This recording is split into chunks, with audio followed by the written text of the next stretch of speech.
Alright, this is game number 2, KTRolster versus SKTelecom. So we just saw SKT get run over, unable to stabilize against KT's onslaught in game number 1. SKT starting things off with a Kog'Maw Ben. And, interestingly enough, I feel like a Kog'Maw comp, if you could get it online against KT, I feel like it would be really, really strong against them. But the problem would be that you have to really pinch the ADC pool, and you have to really take away power from Deft and Mata. Interestingly enough, Faker, maybe putting Faker on a stupid champion or something that you wouldn't normally associate with him, such as Galio, and just drafting around the concept of neutralizing Deft and making sure that Thal is in a pretty even matchup where you don't have to devote a lot of attention to him. If you can force KT to be even in the mid game and put Faker on a non-Faker champion or something, might actually play out. KT, Sejuani, and Ezreal being banned away. So no Ezreal for Bang. Sivir being banned away. Let's see if SKT actually goes for the trifecta. ADC pools being pinched in this these two teams is actually really, really, really big. Has a very different dynamic, I think, than other teams. Galio actually gets taken away. So they don't want to deal with that. They don't want to deal with Pawn just being able to offer Deft so much value.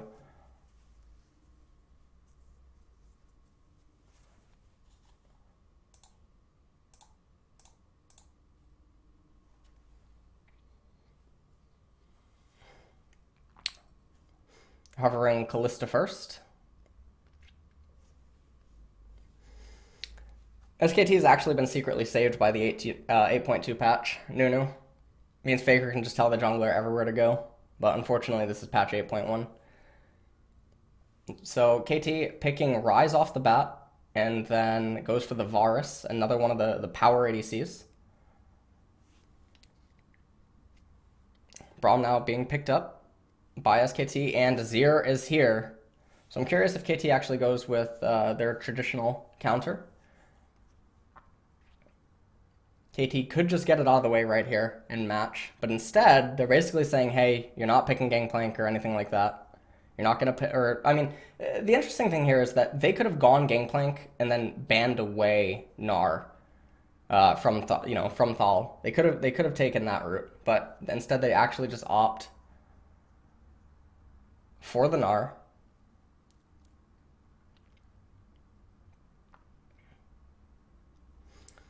They ban away the Camille, and then Janna is banned away from Mata, and Gangplank actually banned away, so giving a lot of respect actually to Korean players, or well, just in general, like the ability to play Gangplank into what otherwise should be a rough matchup. The Klepto Plank does have a much easier time, especially on blue side. We talk about that all the time. He has a much easier time dealing with some of his harder matchups nowadays. Alistar picked up by Mata. So the scary thing here is already there is a lot of playmaking potential. Before we even see the next picks, there is so much playmaking potential just coming out of Mata. So the Faker is forced to already take Cleanse, right? And then with Pawn going to be on that Rise, and without the jungler even being seen yet, they already have the Alistar. So Faker is under enormous amounts of pressure in mid lane. They go for the Vladimir. This is one of the champions that a lot of people think is completely busted and not balanced. Jarvan actually picked up. So SKT is actually going to bring the fire to KT. They have extremely aggressive lanes, extremely strong power coming out of them. Really, really interesting. Shyvana comes out by KT. So basically, when you're looking at these team compositions, right, you have the Jarvan. He's able to cause chaos up in top lane because of the Vladimir, right? He's able to cause chaos in mid lane because the Ryze has to be he has to respect the Azir. And then likewise, Azir obviously has to respect the Ryze and the Alistar, not so much the Shyvana, which is pretty interesting.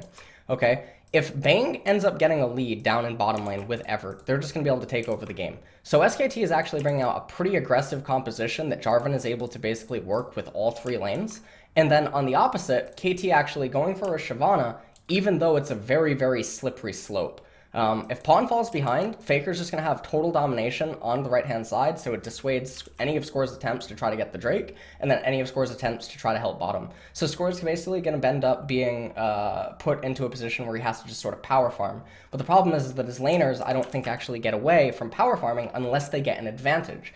If they can get an advantage somehow early on, like the first 10 minutes or something, okay, lobby broke, then Score's pick of Shyvana will end up paying off. But he has to get them to that stage yet, or he has to get them to that stage. The problem is that the Azir doesn't really slow down. Kalista slows down, but there's just this huge wake up at 1 items, 2 items, and like 3 items for SKT's team composition. And KT really needs to fade those big wake ups. So KT in a pretty interesting spot where they actually have to try to survive the barrage that can come out early game. The mid game is sort of okay if they can make it there, and then it gets really brutal. Or the early to mid game is kind of okay, and then the mid game gets really ugly again. So let's just jump right into the game. Really like SKT's team composition.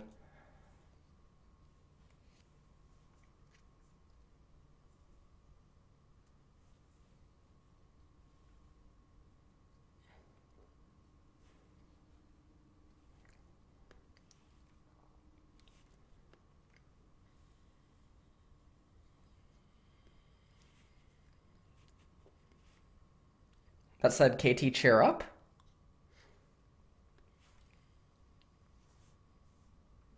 I think. I didn't read it. I didn't see what that last word was either.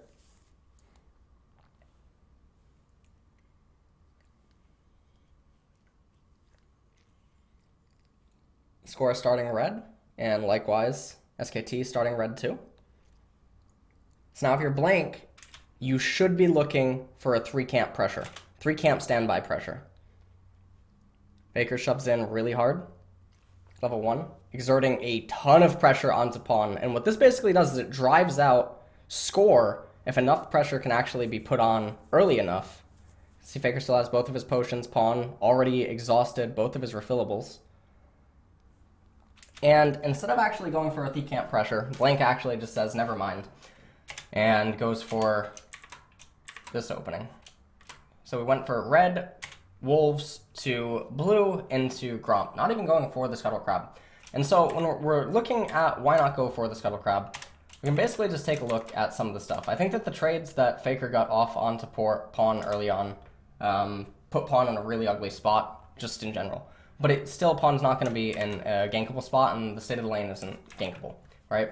We can acknowledge that nothing can actually really happen to Faker in this spot because the wave that he crashed into the turret was pretty sizable, and then also because, again, the refillables are already exhausted, and Faker still basically has both potions, and he has the cleanse. Nothing's going to happen.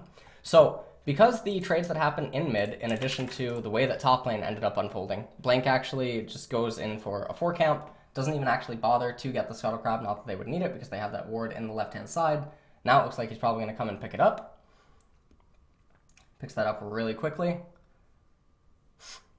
And now they are alerted of his presence, and Thal is also completely immune up in top.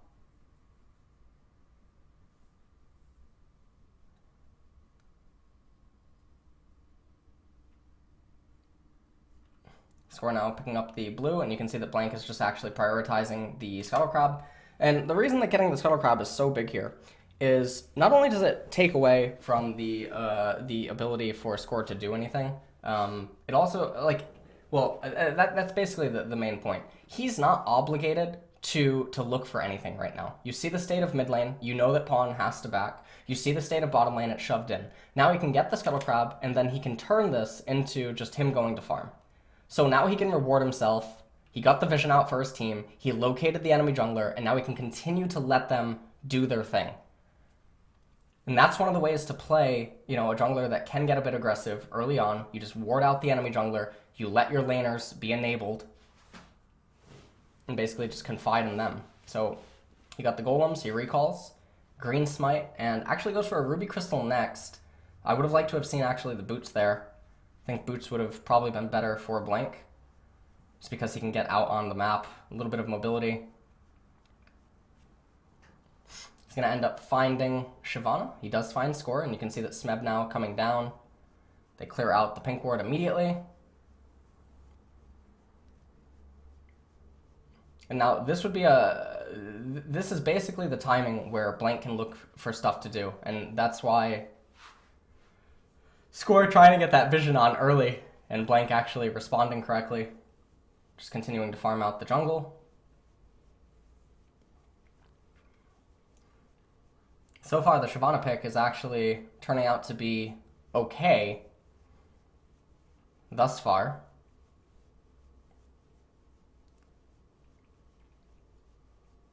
And the real important thing here is to look at mid and top and then how the lanes are actually being played. Because sometimes, even though the game state looks completely okay, there might have been opportunity loss. Like this right here. Didn't totally see how fast Faker shoved out that wave. Thal taking a little bit of a beating.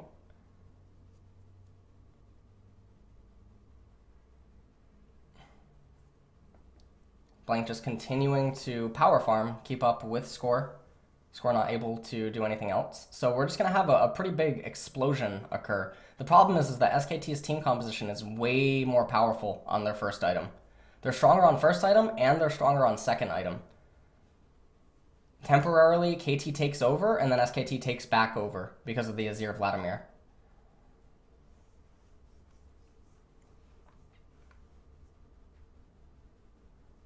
You can see now that Blank is just continuing to try to get vision onto Score. Yep. See you next patch, Pawn. See you next patch, or not next patch, but next patch. You can see Score waiting a little bit. Now lots of pressure coming out, and this is critical point in the game. This is where Score really needs to start to do something to help his laners, because all of the laners for SKT are now hitting the point where the pressure that they can exert is just too much. So somewhere between now and the next like 3 to 4 minutes, ideally something should happen, or SKT just continues to get ahead, and then with their tier 1 item, they can look to actually make a lot of plays. Mata has been pretty confined to the lane so far.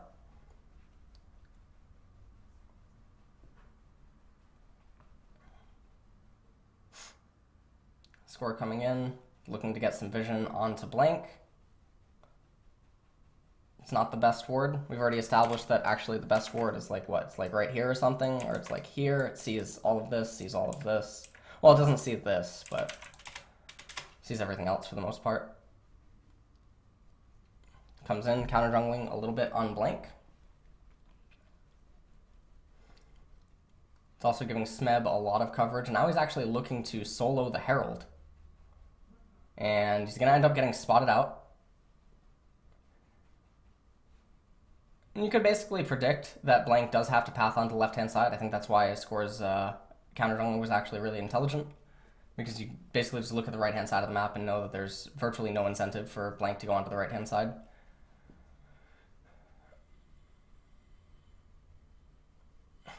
Looking to get the Herald. Pretty big takeaway, if they can end up getting it. And SKTelecom actually responding with the Cloud Drake. And this is a pretty big dragon for them, actually. The Vladimir engages, the J4 engages, the positioning with Azir. It's all really, really, really helpful for SKT. And then Score is continuing now to power farm. And you can see he's starting to get a pretty sizable lead there. And the laners are actually keeping up fairly well. Azir doesn't quite have his Nashers yet. It's about to.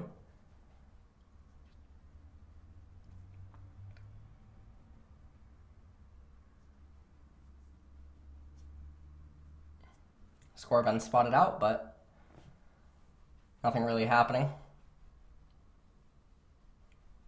And the games they seem very dull, but realistically, they're pretty fascinating on a macro level. Just really have to keep asking yourself, like, what are champions capable of? What are both teams looking for? You know, when do they spike? When do they get really big?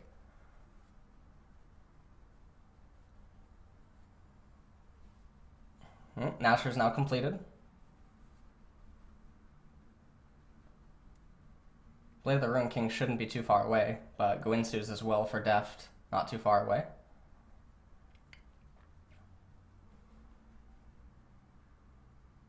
Now here's the this is the scary part. Score actually summoning the Herald up in top lane, and there's no other teleport on SKT, so Thal actually just going to give that up entirely, and they make a play down in bottom. Faker comes over. Stopwatch used by Mata. Pretty poor usage. He's dying there no matter what. They get 2 turrets up in top. And getting the top tier 2 turret is always really good because it's a luxury turret. They're even going to get some damage onto the tier 3. Really wise by Thal to just actually give it all up entirely. Pawn now trying to have a 1v1 with Faker. Scores here as well.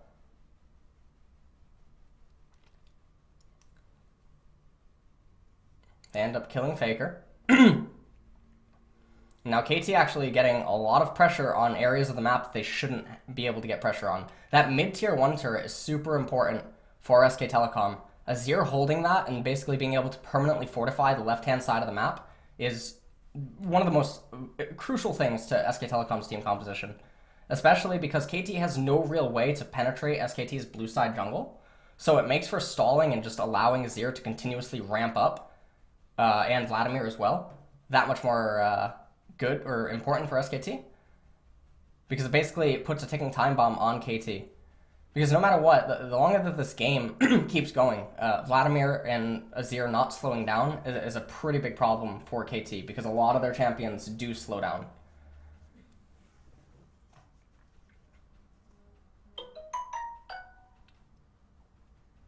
Clearing out vision.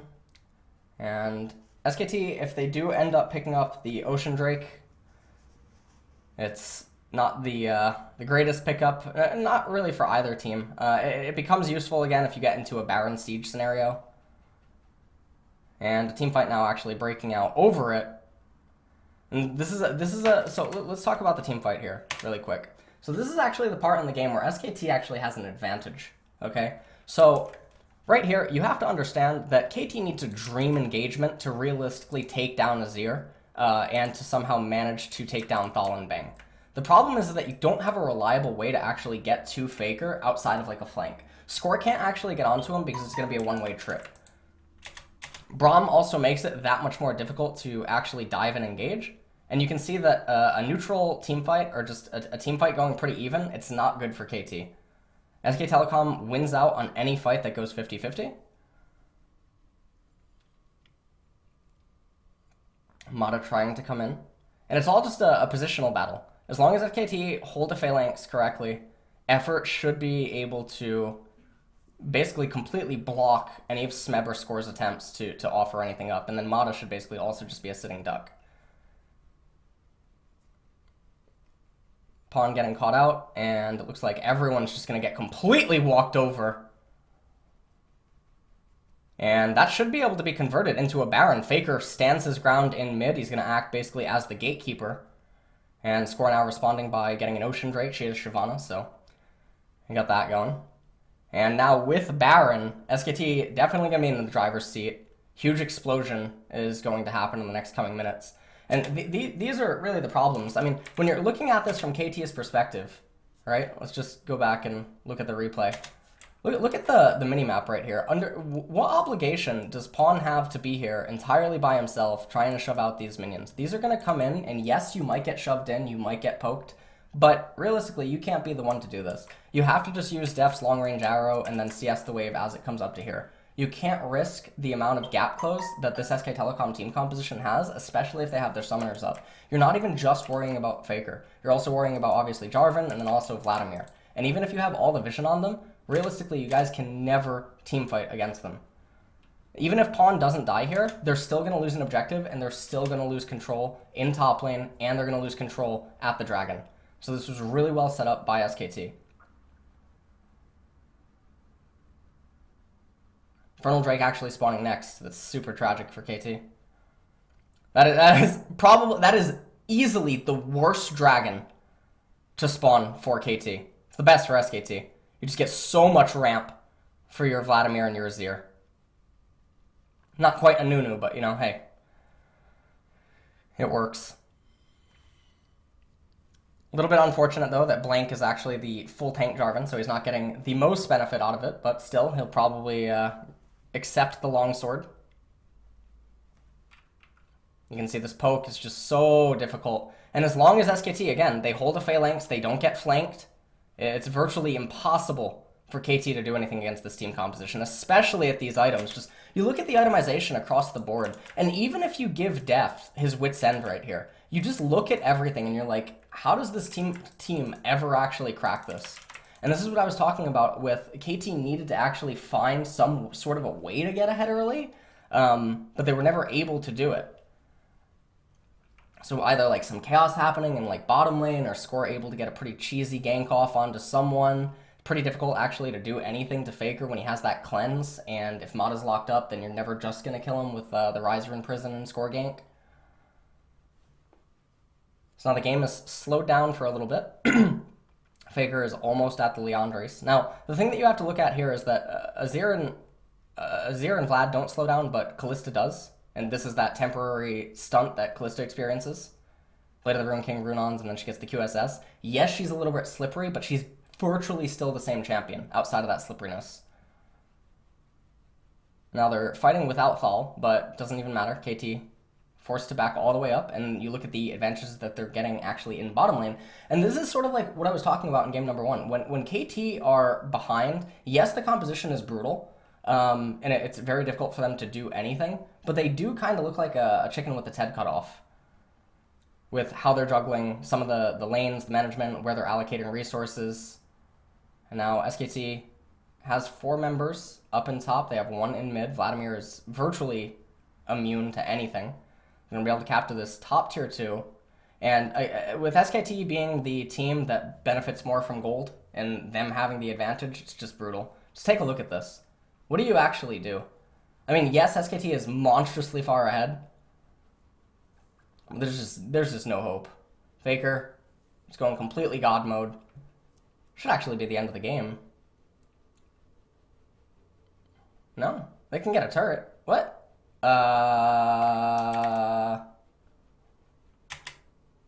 They can get a turret.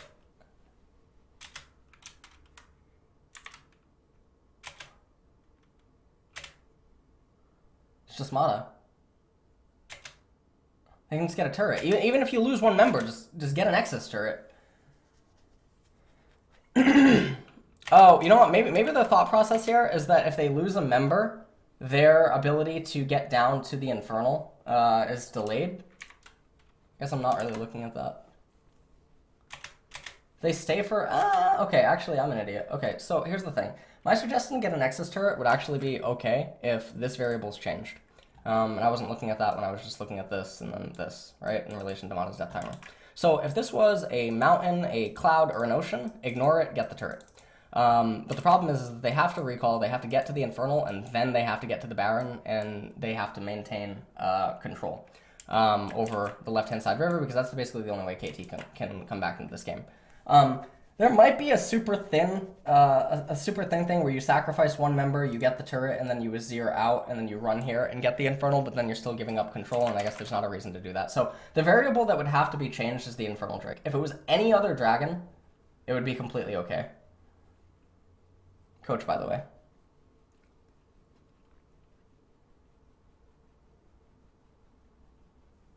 Let's look at the minimap when this is all just happening. Yeah, you're gonna get the Infernal Drake. Let's just take a look at what that just did. 445. And then... okay. I mean, that's just disgusting.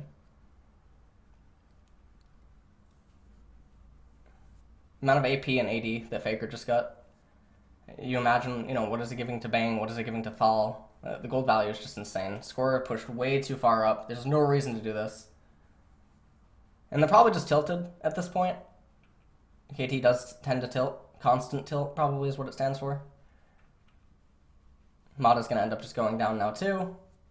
And unfortunately there's a wave right there, so it doesn't actually matter that Deft and Co are running away. SKT doesn't need to actually pay attention to that. Just going to unlock the 7v5.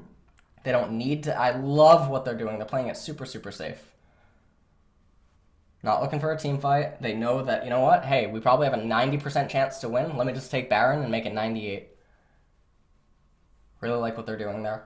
And now the game is basically over. I I mean, barring like Faker just going into a coma on stage, I think that there's probably no way for KT to win. And I mean, even if that in that event, as long as he fell onto his keyboard or something, and you know he hit some buttons, KT might still lose the team fight. So.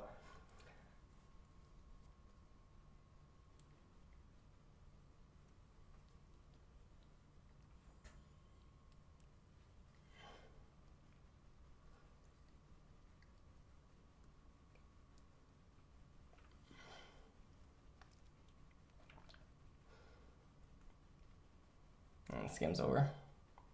The lanes are almost synchronized.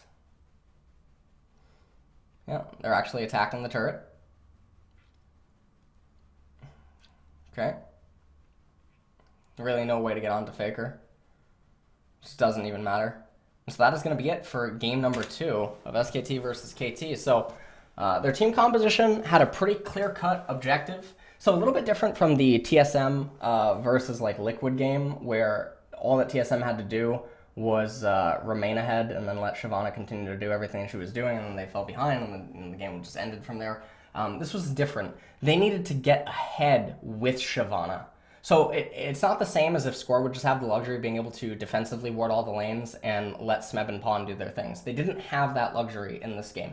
They needed to find a way to get Smeb or Deft ahead and then actually put, you know, the heat onto SKT and then let Score get ahead and continue to do his thing so that he could absorb everything inside of a team fight and basically nullify Vladimir and basically force Vladimir, who's basically a version of an inverted peeler. And what I mean by that is Vladimir does peel for your backline in the sense that he goes so hard at their backline with AoE that he causes the enemy team to back up and stuff, and it takes away from your ADC. So overall, a pretty good game by SKT.